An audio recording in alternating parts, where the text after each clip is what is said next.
स्वयंभू मनु की 3 पुत्रियां थी, अकुति, देवहूति और प्रसूति। इनमें से प्रसूति का विवाह दक्ष नाम के प्रजापति से हुआ। दक्ष को 16 कन्याओं की प्राप्ति हुई। इनमें से एक थी सती, जिनका विवाह भगवान शिव के साथ हुआ था। उनको किसी संतान की प्राप्ति नहीं हुई, क्योंकि उन्होंने युवावस्था में ही अपने पिताजी के यहाँ देह का परित्याग कर दिया था। एक बार देवताओं की बड़ी सभा हुई। दक्ष जो सती के पिता हैं, उस सभा के सभापति थे। दक्ष जब सभा में आए, सभी लोग उठकर खड़े हो गए। 2 लोग उठकर खड़े नहीं हुए। ये थे भगवान शंकर और ब्रह्मा जी।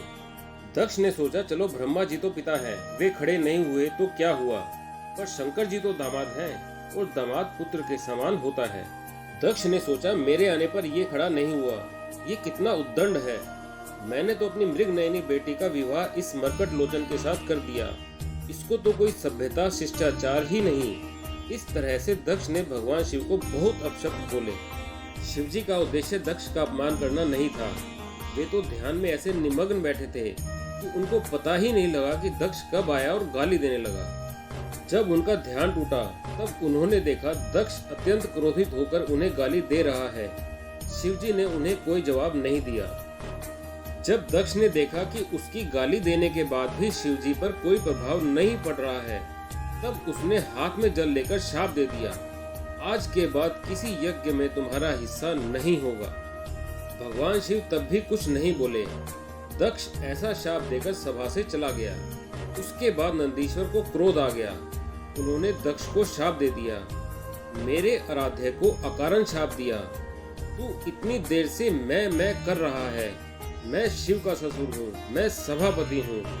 अगले जन्म में इसको बकरे का जन्म मिलेगा, फिर जीवन भर मैं करेगा। नंदीश्वर ने दूसरा शाप ब्राह्मणों को दे दिया, तुम लोग दक्ष जैसे दुष्ट के यहाँ यज्ञ करने आए हो। तुम्हारी विद्या केवल जीविका के लिए रह जाएगी, तुमको ज्ञान कभी नहीं होगा। अब ब्राह्मणों के गुरु भृगु ऋषि बड़े क्रोधित हुए। वो बोले, हमने क्या किया, हमें तो अकारण ही शाप दे दिया। उन्होंने भगवान शंकर के गणों को शाप दिया, जितने भगवान शंकर के भक्त हैं सब पाखंडी हो जाएंगे, ना स्नान करेंगे ना ठीक से पूजा करेंगे, भांग खाएंगे और हड्डियों की माला पहनेंगे। आज जो हमें शिव भक्त गांजा पीते, शमशान की राख लपेटे, हड्डियों की माला पहने दिखते हैं, वे शाप के कारण ही हैं। भगवान शंकर तो एकदम सात्विक हैं। क्या वे अपने भक्तों को इन तामसिक प्रवृत्तियों के लिए अनुमति देंगे? उन्होंने अनुमति नहीं दी। ये तो भृगु जी का शाप लगा हुआ है। भगवान शंकर ने सोचा, अब यहाँ से चलना ही ठीक है। उन्होंने गणों को संभाला और कैलाश चले गए। दक्ष ने कनखल क्षेत्र में यज्ञ को आरंभ किया। उसने ऐसा दुराग्रह किया कि यज्ञ में मैं विष्णु की तो पूजा करूंगा, पर शिव की नहीं। देवों ने उससे कहा कि तेरा यज्ञ सफल नहीं होगा, फिर भी उसने दुराग्रह से यज्ञ किया। इस तरह दक्ष ने भगवान विष्णु, ब्रह्मा जी और देवराज इंद्र को निमंत्रण दिया, पर शिव जी को निमंत्रण नहीं दिया। हरिद्वार में कनखल नामक स्थान पर यज्ञ का आयोजन है। सारे देवता कैलाश पर्वत से होकर सती और भगवान शंकर को प्रणाम करके जा रहे हैं। सती के पूछने पर उन्होंने कहा, तुम्हारे पिता के घर यज्ञ है और हम वही जा रहे हैं। सभी देवता चले गए। इधर सती ने भगवान शंकर से प्रार्थना की। बोलने में तो चतुर है। कहती है, प्रभु आपके ससुर के यहाँ इतने बड़े यज्ञ का आयोजन हो रहा है। ये भी कह सकती थी कि मेरे पिता के यहाँ यज्ञ हो रहा है। अर्थ दोनों का एक ही है, लेकिन सती कहती है आपके ससुर के यहाँ, जिससे आपका संबंध ज्यादा जुड़ जाए तो शायद चल पड़े। बोलने की चतुराई है। भगवान शिव मौन है। वे जानते हैं क्या घटना हुई है। बताने से सती को सिर्फ दुख ही होगा। सती कहती है, निमंत्रण नहीं मिला, इसलिए शायद आप जाना नहीं चाहते। शास्त्रों में विधान है, गुरु के यहाँ, पिता के यहाँ और मित्र के यहाँ बिना निमंत्रण के भी जा सकते हैं। अब सती भगवान शिव को शास्त्र का विधान बताने लग गई, तो भगवान शंकर को हंसी आ गई।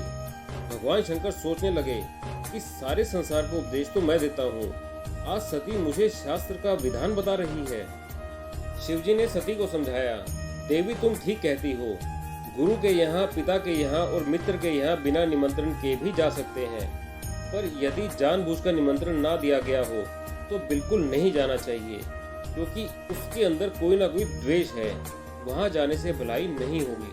अतः मेरी सलाह है कि तुम्हें अपने पिता के यहाँ इस समय नहीं जाना चाहिए। इतना कहकर भगवान शंकर मौन हो गए, क्योंकि पता है दक्ष पुत्री है, अपनी बुद्धि बहुत चलाती है, बात नहीं मानेगी। सती के अंदर द्वंद चल रहा था। पति की याद आए तो अंदर और पिता की याद आए तो बाहर। समझ में नहीं आ रहा था कि क्या करूं। फिर उनको गुस्सा आ गया। भगवान शंकर की ओर लाल लाल नेत्रों से देखते हुए बिना बताए ही चल पड़ी। भगवान शंकर ने अपने गणों को आदेश दिया, तुम्हारी मालकिन जा रही है, तुम भी साथ में जाओ, नंदी को ले जाओ और सामान भी ले जाओ, क्योंकि ये अब लौटने वाली नहीं है। अब आप ही देखिए, भगवान शंकर अपनी पत्नी को नहीं समझा पाए। आपकी पत्नी आपकी बात ना माने तो दुखी मत होना, सोच लेना, ये तो सृष्टि की परंपरा है। ब्रह्मा जी अपने बेटों को नहीं समझा पाए, शंकर जी अपनी पत्नी को नहीं समझा पाए, तो आप दुखी क्यों होते हो? ये दुनिया ऐसे ही चलती है। सती चली गई। भगवान शिव फिर से ध्यान में बैठ गए।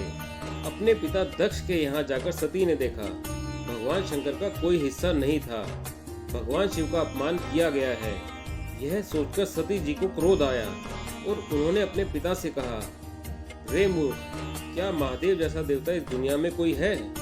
सती ने कहा, दक्ष, तुमको छोड़कर इस विश्व में कौन ऐसा व्यक्ति होगा जो शिव का विरोधी होगा? कोई विष्णु का विरोधी हो सकता है, ब्रह्मा का विरोधी हो सकता है, पर शिव का विरोधी तो कोई नहीं हो सकता। शिव इतने दयालु, इतने कृपालु हैं कि अपने भक्तों के लिए अपना सब कुछ दे देते हैं, अपना ध्यान भी नहीं रखते। तुमने उनका विरोध किया। सती कहती है, मैं तेरी जीभ तो नहीं काट सकती, पर अब मैं लौटकर कैलाश भी नहीं जा सकती। शिव तो परम दयालु हैं, वे तो स्वीकार कर लेंगे, परंतु दुष्ट दक्ष।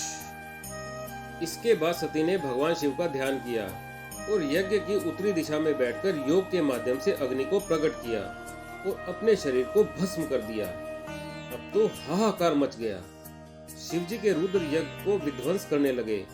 भृगु जी ने देवताओं को प्रकट किया और रुद्र गणों को मार मार कर भगा दिया। ये समाचार जब नारद जी को मिला, नारद जी ने भगवान शिव को बताया, प्रभु, सती की ये दशा हुई है। अब भगवान शिव को रोष आया।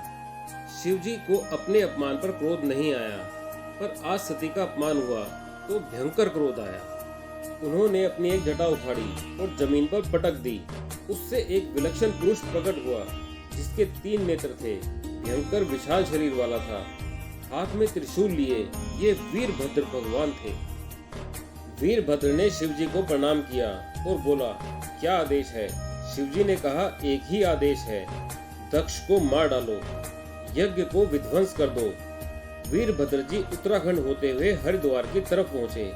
दोपहर के 3 बज रहे थे। यजमान लोग विश्रामशाला में थे, पंडित और देवता लोग यज्ञशाला में थे। वहां जाकर वीरभद्र ने यज्ञ को विध्वंस कर दिया। यज्ञशाला के डंडे उखाड़ दिए, बांसों से यजमानों की, देवताओं की और पंडितों की पिटाई की। यज्ञ में भगदड़ मच गई। वीरभद्र ने 4 लोगों को पकड़ लिया। एक तो यजमान दक्ष को, एक आचार्य भृगु जी को जो यज्ञ करा रहे थे, और 2 देवता जो शिव के विरोधी थे, पूषा और भग। सबसे पहले दक्षिणा आचार्य को मिली। शास्त्रों में कहा गया है कि आचार्य को दक्षिणा पहले दी जाती है। उनकी दाढ़ी और मूछ एक साथ उखाड़ दिए, क्योंकि वो अपनी बड़ी बड़ी दाढ़ी फटकार कर शिव जी को सजा देने के लिए इशारा कर रहे थे। अब पूषा के दांत निकाल दिए, क्योंकि जब दक्ष शिव जी को गाली दे रहा था, पूषा अपने बड़े बड़े दांत निकालकर हंस रहा था। इसका अर्थ है, यदि हम अपने शरीर की किसी भी इंद्रिय का उपयोग दूसरों के अहित के लिए करेंगे तो वे अंग बेकार हो जाएंगे। पूषा ने दांतों का दुरुपयोग किया। भग देवता की आंखें निकाल ली, क्योंकि वो दक्ष को आंखों से इशारा कर रहा था, और गाली दो, और गाली दो। अब वीरभद्र ने दक्ष के गले पर तलवार मारी, पर वो मरा नहीं। वीरभद्र ने भगवान शिव का ध्यान किया और दक्ष की गर्दन मरोड़कर तोड़ डाली। फिर उसके सिर को हवन कुंड में भस्म कर दिया। इस तरह से दक्ष का यज्ञ विध्वंस हो गया। विध्वंस इसलिए हुआ क्योंकि ये यज्ञ धर्म की दृष्टि से नहीं था, ये तो शिव जी के अपमान के लिए था। यज्ञ विध्वंस होने के बाद ब्रह्मा जी सभी देवताओं को लेकर शिव जी के पास पहुँचे और उनसे प्रार्थना करने लगे। शिव जी बोले, आप प्रार्थना मत करिए, आप आज्ञा करिए, क्या करना है? ब्रह्मा जी ने कहा, देखो यजमान को जीवित कर दो। दक्ष यज्ञ पूरा किए बिना मर गया है। भृगु जी की दाढ़ी मूछ अभी तक नहीं आई है, उनको दाढ़ी मूछे आ जाए ऐसी व्यवस्था कर दो। पूषा को दांत मिल जाए और भग देवता को आंखें मिल जाए, बस हम इतना ही मांगते हैं। भगवान शिव हमेशा अपनी मस्ती में रहते हैं। बोले, अभी कर देता हूँ, इसमें कौन सी बड़ी बात है। अपने एक गण को बोले, किसी बकरे का सिर काट कर ले आओ। बकरे का सिर ही क्यों मंगाया? हाथी का, शेर का, किसी का भी मंगा लेते। भगवान शिव ने सुना था कि नंदीश्वर ने दक्ष को शाप दिया है कि अगले जन्म में ये बकरा बनेगा। भगवान शिव ने सोचा, अगले जन्म में क्यों, इसी जन्म में बना देता हूँ। बकरे का सिर मंगाया और दक्ष के शरीर में जोड़कर उसे जीवित कर दिया। दक्ष जीवित हो गया। उसने भगवान की स्तुति की और क्षमा याचना की।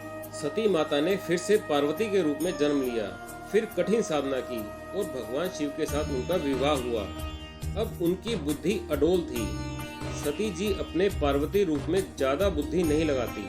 वे जानती है जो पहले हुआ वो ज्यादा बुद्धि लगाने के कारण हुआ। कोई भी सत्कर्म यदि गलत भाव रखकर किया जाता है तो वह सफल नहीं होता। जो ज्यादा मैं करता है उसे बकरे का जन्म मिलता है। दक्ष को भी बकरे का मुंह लगा। जो एक देवता की आराधना करेगा और दूसरे का अपमान करेगा, उसकी वही दशा होगी जो दक्ष की हुई। उपासना की पद्धति है, अपने आराध्य की उपासना करो और सम्मान सबका करो, अपमान किसी का मत करो। अगर आप श्री कृष्ण के भक्त हैं और राम मंदिर गए तो राम जी से श्री कृष्ण प्रेम मांगो, सबका सम्मान करो और आराधना अपने आराध्य की। गुरु के प्रति, ईश्वर के प्रति अपनी ज्यादा बुद्धि नहीं लगानी चाहिए। जिज्ञासा करो पर कुतर्क मत करो। गुरु जो आदेश करे उसको सुनो, समझो और मानो, तो आपका कल्याण होगा। ओम नमः शिवाय।